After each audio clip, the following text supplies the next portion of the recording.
حضرت علی رضی اللہ تعالی عنہ کا انصاف اور ان کے مشہور فیصلے۔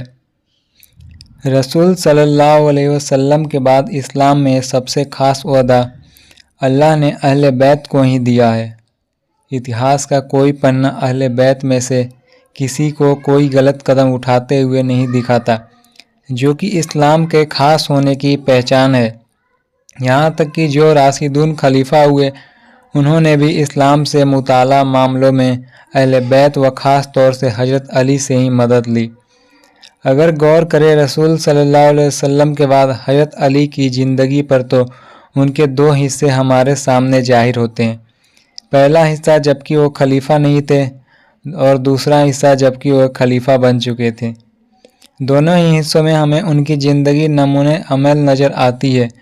بہادر و علم میں وہ بہترین تھے، سچے و انصاف کرنے والے تھے، کبھی کوئی گناہ ان سے سرزد نہیں ہوا اور قرآن کی اس آیت پہ پوری طرح کھرے اترتے تھے۔ اور ان کے نبی نے کہا کہ بے شک اللہ نے تمہاری درخواست کے مطابق طالوت کو تمہارا بادشاہ مقرر کیا۔ تب کہنے لگے اس کی حکومت پر کیوں کر ہو سکتی ہے، حالانکہ سلطنت کے حقدار ان سے زیادہ تو ہم ہیں، کیونکہ اسے تو مال کے اعتبار سے بھی خوشحالی تک نصیب نہیں۔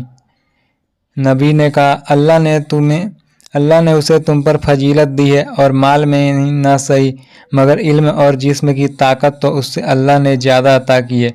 جہاں تک بہادری کی بات ہے تو حضرت علی نے رسول صلی اللہ علیہ وسلم کے سمے میں تمام اسلامی جنگوں میں آگے بڑھ کر شجاعت کے جوہر دکھائے۔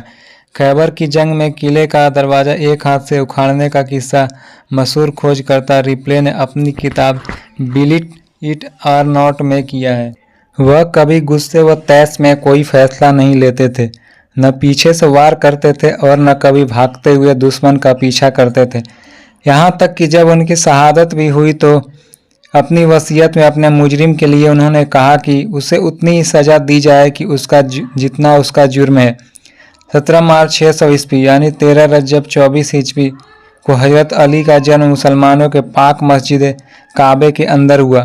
دنیا کے لحاظ سے حضرت علی ایک ماتر انسان ہے جن کا پیدائش کعبے کے اندر ہوا۔ جب پیغمبر محمد صلی اللہ علیہ وسلم نے اسلام کا اور اپنے نبوت کا اعلان کیا تو لبیک کہنے والے حضرت علی پہلے انسان تھے۔ حضرت علی رضی اللہ تعالی عنہ میں انصاف کرنے کی طریقے غضب کی تھی۔ ان کا ایک مشہور فیصلہ یہ ہے کہ جب دو عورتیں ایک بچے کو لیے ہوئے آئیں، دونوں دعویٰ کر رہی تھی کہ بچہ اس کا ہے۔ حضرت علی نے اپنے نوکر کو حکم دیا کہ بچے کے 2 ٹکڑے کر کے دونوں کو آدھا آدھا دے دیا جائے۔ یہ سن کر اس میں سے ایک رونے لگی اور کہنے لگی کہ بچہ دوسری کے حوالے دیا جائے۔ حضرت علی نے فیصلہ دیا کہ اصلی ماں وہی ہے، کیونکہ وہ اپنے بچے کو مرتے ہوئے نہیں دیکھ سکتی۔ ایک اور مشہور فیصلہ ہے جس میں ایک لڑکا حضرت علی کے پاس آیا جس کا باپ 2 دوستوں کے ساتھ بزنس کے سلسلے میں گیا تھا۔ وہ دونوں جب لوٹے تو اس کا باپ ساتھ میں نہیں تھا۔ انہوں نے بتایا کہ وہ راستے میں بیمار ہو کر ختم ہو گیا ہے اور انہوں نے اسے دفن کر دیا ہے۔ جب اس لڑکے نے اپنے باپ کے مال کے بارے میں پوچھا تو انہوں نے کہا کہ تجارت میں گھاٹے کی وجہ سے کوئی بھی مال نہیں بچا۔ اس لڑکے کو یقین تھا کہ وہ لوگ جھوٹ بول رہے ہیں، لیکن اس کے پاس اپنی بات کو ثابت کرنے کے لیے کوئی ثبوت نہیں تھا۔ حضرت علی رضی اللہ تعالیٰ عنہ نے دونوں آدمیوں کو بلوایا اور انہیں مسجد کے الگ الگ کھمبوں سے دور دور بندھوا دیا۔ پھر انہوں نے مجمع کو اکٹھا کیا اور کہا میں نعرے تکبیر کہوں تو تم لوگ بھی دہرانا۔ پھر وہ مجمع کے ساتھ پہلے آدمی کے پاس پہنچے اور کہا کہ تم مجھے بتاؤ کہ اس لڑکے کا باپ کہاں پر اور کس بیماری میں مرا، اسے کون سی دوا دی گئی، مرنے کے بعد اسے کس نے غسل و کفن دیا اور کس نے قبر میں اتارا۔ جب آدمی نے وہ ساری باتیں بتائی تو حضرت علی نے زور سے نعرے تکبیر لگایا۔ پورے مجمع نے ان کے باتوں کو دہرایا۔ پھر حضرت علی دوسرے آدمی کے پاس پہنچے تو اس نے نعرے کی آواز سن کر سمجھا کہ پہلے آدمی نے سچ اگل دیا ہے۔ نتیجے میں اس نے روتے گڑ گڑاتے ہوئے سچ اگل دیا کہ دونوں نے مل کر اس لڑکے کے باپ کا قتل کر دیا ہے اور سارا مال ہڑپ لیا ہے۔ حضرت علی نے مال برآمد کرایا اور انہیں سزا سنائی۔ اس طرح کے بے شمار فیصلے حضرت علی نے کیے اور ان کے مظلوموں کو ان کا حق دیا۔ حضرت علی رضی اللہ تعالیٰ عنہ مفت خوری و سستی سے سخت نفرت کرتے تھے۔ उन्होंने अपने बेटे इमाम हसन से फरमाया, रोजी कमाने में दौड़ धूप करो और दूसरे के खजांची न बनो।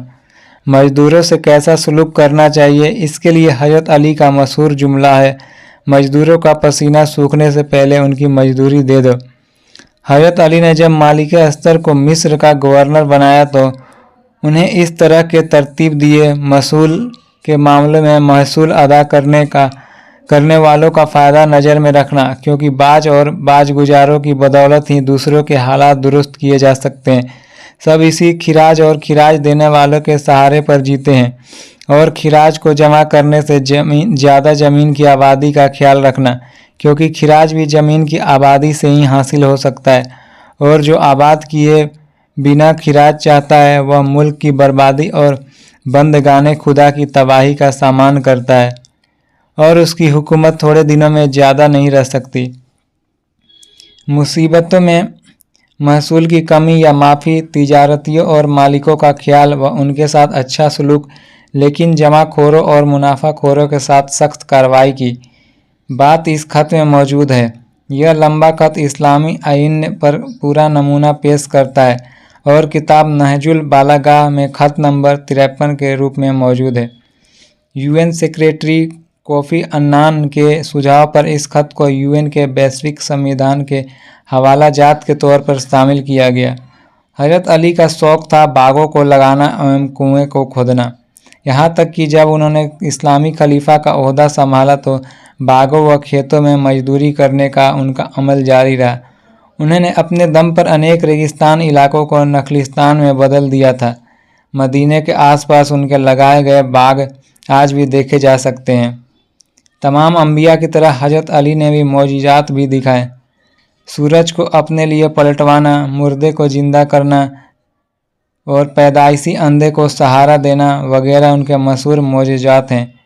इल्म के रकबा में भी हजरत अली बेहतरीन थे। यह बात बहुत कम लोग जानते हैं कि हजरत अली एक महान वैज्ञानिक भी थे और एक तरीके से उन्हें पहला मुस्लिम वैज्ञानिक कहा जा सकता है। हजरत अली ने वैज्ञानिक जानकारियों को बहुत ही रोचक ढंग से आम आदमी तक पहुंचाया। एक प्रश्नकर्ता ने उनसे सूर्य की ज़मीन से दूरी पूछी तो जवाब में बताया कि एक अरबी घोड़ा 500 सालों में जितनी दूरी तय करेगा वह सूर्य की ज़मीन से दूरी है। उनके इस बयान के 1400 साल बाद वैज्ञानिकों ने जब दूरी नापी तो 14 करोड़ 96 लाख किलोमीटर पाई। अरबी घोड़े की औसत चाल 35 किलोमीटर घंटा होती है और इससे यह दूरी निकलती है। इस तरह एक बार अंडे देने वाले बच्चे और बच्चे देने वाले जानवरों में फ़र्क इस तरह बताया कि जिनके कान बाहर की तरफ होते हैं वे बच्चे देते हैं और जिनके कान अंदर की तरफ होते हैं वे अंडे देते हैं।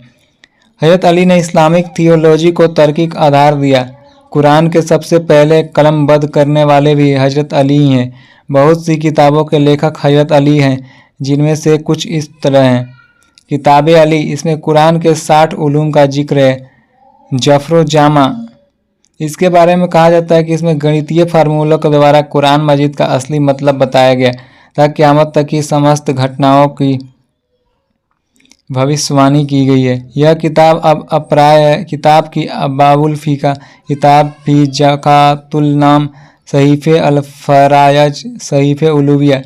इसके अलावा हजरत अली ने खुतबों के 2 मशहूर संग्रह भी दिए हैं। उनमें से एक का नाम नहजुल बलागा व दूसरे का नाम नहजुल असरार है।